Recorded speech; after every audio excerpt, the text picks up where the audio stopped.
Hello, my name's Josie. I'm 35 years old. My life has been nothing short of a roller coaster, and I've not enjoyed the entire trip. I recently happened to run into my ex-husband, and I got revenge on him. Let me start by telling you about my ex-husband, Mike. Mike and I met at college. It was pretty much love at first sight for us. We dated throughout college, and we knew that we wanted to be with each other for a long time. So, even though I had moved away from my home state to go to college and had planned to go back, I stayed in the same state as my college to remain with Mike. My parents were not really happy with that, but they respected my decision. They did tell me that they would not help me if I fell on hard times, and I accepted that condition. After we graduated, I moved in with Mike. Everything was going great except for one thing. Mike's mother, Laverne. Laverne hated me from the get-go. She made that very clear from the very first time I met her. She was rude and dismissive of me. She kept telling me that her son deserved better, and on many occasions tried to set Mike up with her friends' daughters.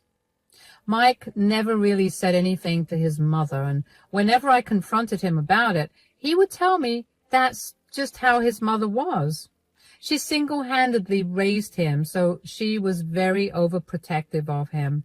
She had a tendency to be overcritical of everyone he brought home, and I was no exception to that. Of course, it hurt me a lot because Laverne was always overly mean to me. I couldn't even get out of a meeting with her because if I tried, Mike would get angry with me. He'd tell me that I was being too sensitive and that I was not allowed to disrespect his mother that way. Of course, he'd also tell Laverne about things that went on between us so that only made her hate me more. Every fight we had, he'd go running to her to complain about me. After Mike and I made up and forgot about the fight, Laverne would bring it up again and use it to put me down further. Mike would side with his mom and essentially rehash the fight all over again. By this point, we had been dating for 5 years, and I was in a place that was completely foreign to me because Mike had been very controlling about who I got to hang out with. I hadn't made any friends in the area, and Mike had demanded that I come back home directly from work. I never realized at that time that I was being abused emotionally and verbally. I wanted to leave, but I couldn't bring myself to be out there in the world alone. So when Mike proposed to me, I reluctantly said yes. We had a big fancy wedding, but I was not happy about it at all. I wanted to cry, but I felt so alone because my family had no idea about what I was going through, and I felt like they would not help me out, even if they knew. Within a year of being married, I got pregnant. Mike was ecstatic about the pregnancy, but I wasn't. I dreaded bringing a child into our relationship, but I'd always wanted a child, so I let it be. The pregnancy was not easy on me at all. I had to quit my job, and I had to rest a lot. The only times I went out of the house were to do a little grocery shopping or to walk around in the park. I spent a lot of time on my phone, scrolling through social media or just watching some shows. It was mind-numbing to constantly be at home. But I did whatever I could to make sure that my baby grew safe and healthy. About 6 months into my pregnancy, I began to notice that Mike was behaving differently. He became very quiet and withdrawn. I also noticed that he began spending even more time with his mother and would oftentimes stay the night at her place. He then also invited her to live with us until I gave birth without asking me. Surprisingly, Laverne was not as mean as she'd always been, but she never stopped throwing insults at me whenever she could. I tried to talk to him about it many times, but he'd always shoot me down. This continued for a month until I'd had enough. I cornered him one day while he was reading a book in the living room and told him we needed to talk. "Mike, sweetie, we need to talk." "What do you mean? There's nothing to talk about." "Yes, there is. Something's been bothering you. Just tell me about it." "I don't know if I want to talk about it right now. I'm still trying to figure out what to do because every time I think about it, I feel an ungodly amount of rage." "Okay, maybe that's all the more reason for you to tell me about it. Fine, then. I know you cheated on me, Josie. What? The baby isn't mine. I can feel it. There's no way that's my kid. What are you talking about? That's ridiculous. How can you just say that? Oh, come on. Don't act all innocent. You've been acting weird. You stay out too long when you go shopping. You're always on your phone, and now you're pregnant. It's too convenient. You're being crazy. I've always been faithful to you. This baby is yours. Just because I spend a little extra time outside on my phone doesn't mean I'm cheating on you. Yeah, right. I've seen the way you talk to that guy at the grocery store, always smiling at him. I bet he's the father. Smiling? Mike, he's the cashier. I'm just being polite. If smiling and being kind were considered cheating, then everybody in the world would be unfaithful. Don't try to twist this around. I know what I see. And you know what? My mom thinks the same. You cannot seriously use your mother to justify your reasoning. You know she doesn't like me. What's all this about? What's going on? I was just telling Josie here that I know she's been cheating on me. The baby isn't mine, Mom. I can tell. Oh, I knew it. I always had a feeling about her. She never respected this family. Laverne, you can't be serious. I've always been loyal to Mike and this family. Loyal? Ha, that's a joke. Do you think I didn't notice how you flaunt yourself around town, always trying to get attention? I'm not flaunting myself. I'm just being myself. Just because I like to put a little effort into the way I look before I go out, it doesn't mean I'm flaunting myself. You both are being unfair and cruel. Josie, don't play the victim here. You're not as innocent as you pretend to be. Mike, this is insane. I haven't done anything wrong. We can get a paternity test done right now if you want. I have nothing to hide from you, nor have I had a reason to cheat on you. Reason to cheat? A woman like you doesn't need a reason to cheat. You're a disgrace. You can't just accuse me without proof. What did I ever do to make you think I would cheat? Like I said, you stay out too long. You're always on your phone. And you flirt with other men. That's all the proof I need. That's not proof. That's paranoia. I'm not cheating on you. You need to trust me. Trust you? How can anyone trust a woman like you? Mike deserves better. Laverne, I have never given you or Mike any reason not to trust me. This baby is Mike's, and I won't let you two bully me into thinking otherwise. I'm not going to raise someone else's kid, Josie. So you have two choices, abort it or leave my house. How can you say that? How can you be so heartless? Oh, stop with the drama. Mike gave you a choice. Either abort it or leave us alone. I can't believe you both. After everything you think so little of me? But fine, if that's how it is, I'll leave. But just know, Mike, you're making a huge mistake. The only mistake I made was trusting you. Get out and take that baby with you. You'll regret this, I promise you that. Just leave already. Good riddance. I went up to our room with tears running down my face. I could not believe that Mike thought so low of me. I had never once even thought of cheating on him. Was I miserable in the relationship? Of course. But did that mean that I wanted to cheat on him? Absolutely not. If there's one thing I hate, it's cheaters. That was something I made very clear to Mike from the start of our relationship. I knew that these thoughts were not his alone. I was sure that Laverne had slowly been feeding him those thoughts so that he could get rid of me, and he listened to her. The Mike I knew would never have asked me to abort our child. I packed all my bags and made my way to my car. Mike did not try to stop me. Instead, he simply told me to leave my keys by the door. I didn't have much money except for the little amount I had in my savings. I managed to find a woman's shelter, which is where I stayed for a while until it was time for me to give birth. My mother flew in to be by my side, and after I'd given birth, she asked me where Mike was. I broke down crying and told her everything that happened. She was shocked about it and was really angry with Mike. Even as a baby, it was very clear that the child I birthed was Mike's. I named our child Jake, and my mom promised to help me out. We compared living expenses in both states and realized that the state I was in was a lot more affordable. My mom pulled some strings and managed to get me a decent job, which I started working 3 months after I gave birth. My mom stayed with me for a year to help take care of Jake, and my dad would fly in every few weeks to make sure I was doing okay too.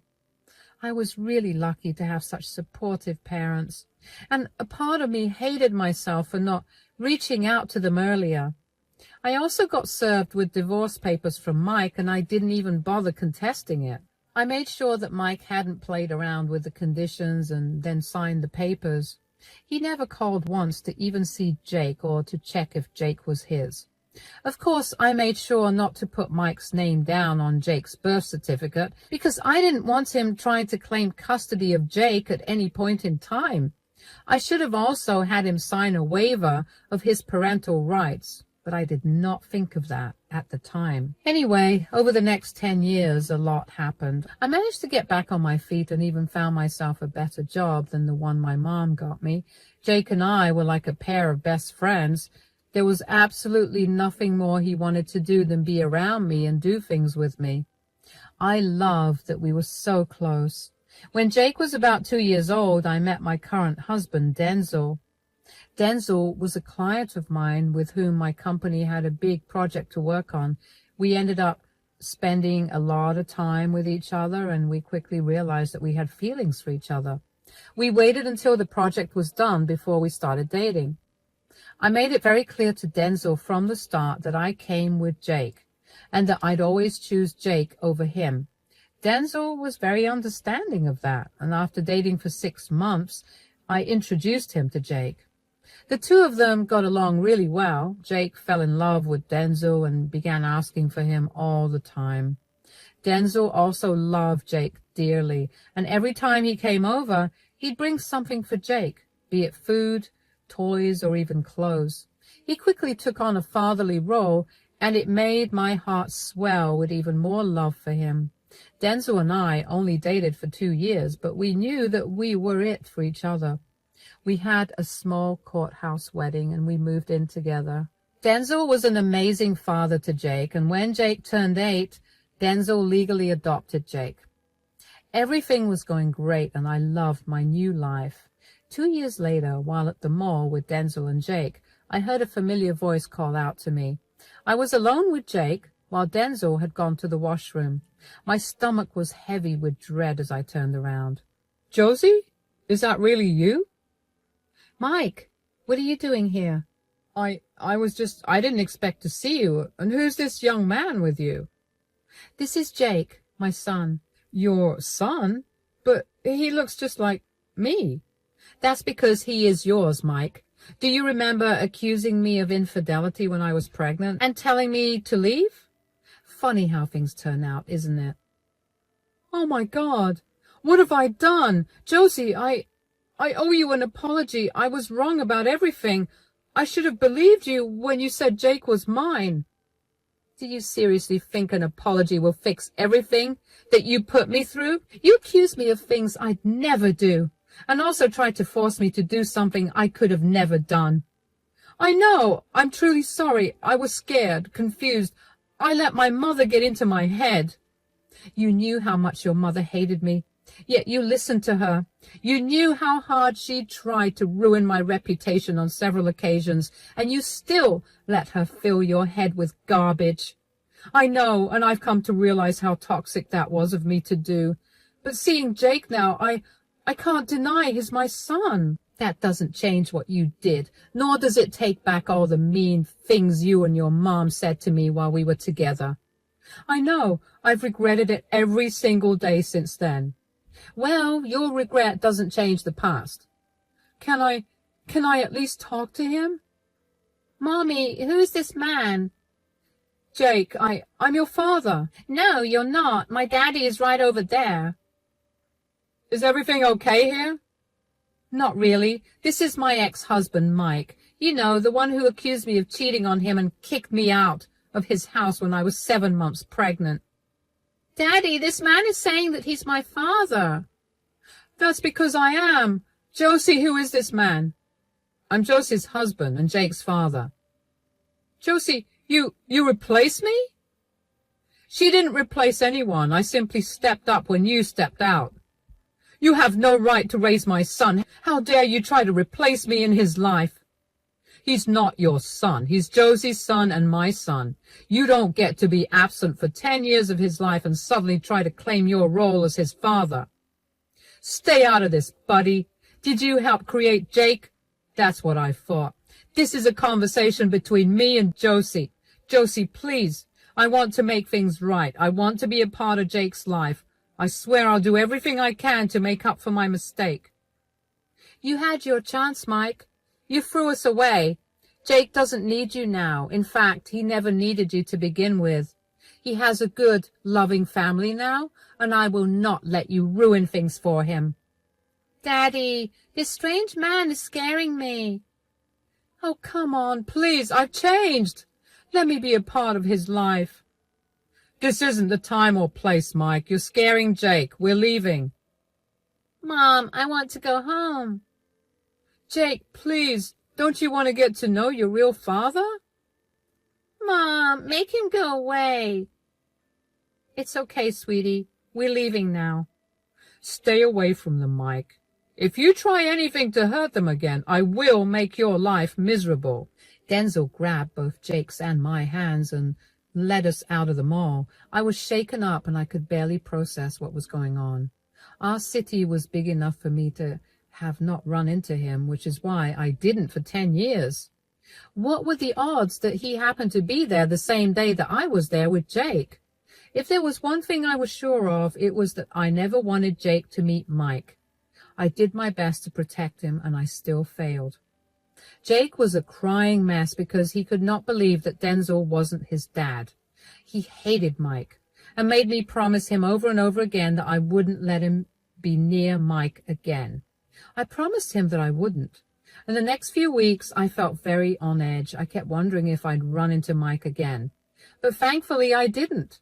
Unfortunately, there was something worse coming, and I should have been prepared for that. About a month after we met Mike at the mall, I received a letter in my mail. I had been summoned to court because Mike wanted to get custody of Jake. I felt my heart drop and dread fill my entire body. I must have looked really shocked because when Denzel walked into the room to see me holding those papers, he looked really concerned. What's wrong? Why do you look like you've seen a ghost? I got served with these papers. What's this? Apparently, Mike has filed for custody rights of Jake. What? He went 10 years without any contact whatsoever with us, but now that he saw that Jake looked just like him, he wants to be a part of his life. Okay, before I lay down a game plan for you, how do you feel about this? I mean, what else do I feel other than dread and anxiety? I do not want that man near my child at all. He does not get to be around Jake after trying to get me to abort him. I know, and I will make sure that doesn't happen. What do you mean? Right before we left the mall that time we saw him, I told him not to mess with you guys. Since he still went ahead and did this, I'm going to make his life miserable. How will you do that? My dad has a ton of connections, and that means that he's affiliated with a lot of great lawyers. I'll get you the strongest legal team to make sure that you have sole custody of Jake. There's no way I'm going to let that man near my family. That's really sweet of you, darling, but won't that be expensive? Knowing that you and Jake are safe and happy is priceless. So this small amount of money that will secure that future for you two doesn't matter. You're amazing. Did you know that? What did I do to deserve someone like you? You and Jake are incredible. You've been through so much and you still have it in you to smile every single day. That's something I would not be able to do if I was in your shoes. If anything, I'm the one that's lucky to have found you. Oh, shut up. Anyway, you have nothing to worry about. I'll make sure that nothing will come between our family, especially not that sleazebag Mike. You just need to find any and all evidence that you can of Mike's neglect, and if you can, his emotional abuse. Oh, I have stacks and stacks of that. I kind of had a feeling that this could happen, so I tried to maintain as many records as possible of Mike's absence and neglect of Jake. Then this will be over before you know it. That's a huge relief. Now, with that out of the way, for the time being, let's discuss what you want to have for dinner. Words cannot describe how lucky I was to have Denzel by my side. He instantly eased all my worries and anxieties and stood by my side just like he'd promised. The very next day, he contacted his lawyer friends, and they helped me build my case. We were summoned to court, where our lawyers meticulously provided proof of Mike's abandonment and neglect. Mike's lawyer kept trying to refute the proof, but with the huge amount of proof against him, Mike had nothing else to say. He tried to be emotional about his abandonment, but the judge wasn't having any of it. The trial continued for a long time, and I was beginning to get agitated. I couldn't understand why Mike was suddenly so interested in being Jake's father. Aside from that, I also knew that Mike losing the custody battle would not be enough to satisfy my need to teach him a lesson. So I got his family and friends involved. I created 2 separate groups, one for his family and the other for his friends. I knew that he must have been telling everyone lies, so I told them all the truth and even provided them with the same evidence I had shown in court. I wanted to ruin his life. Shortly after I did that, the judge ruled against Mike getting custody of Jake and even ordered him to pay child support, not only from then on, but also for the last few years that he didn't. Mike looked like a defeated man, while Denzel and I walked out feeling victorious. A few days after the verdict, I began getting phone calls from an unknown number. I had a feeling it was Mike, so I didn't pick up. Eventually, I got annoyed with how frequently he kept calling me, so I picked up. Hello? What is wrong with you? Do you have any idea what you've done? What do you want, Mike? Don't play dumb right now. You know exactly what I'm talking about. I have no idea. Enlighten me. You had no right to fight against me having custody of Jake, and then you had the audacity to go around spewing lies about me abandoning him, and you to my family and friends. How dare you?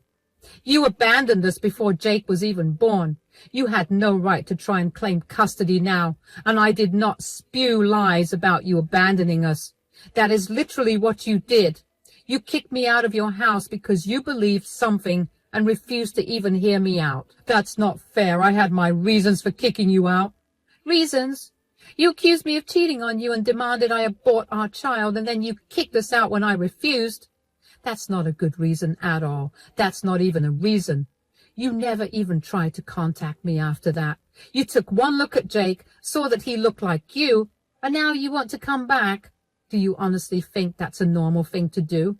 It's my life, Josie. I make my own decisions. I still stand by my decision to kick you out. I believed I was right then, and I still do.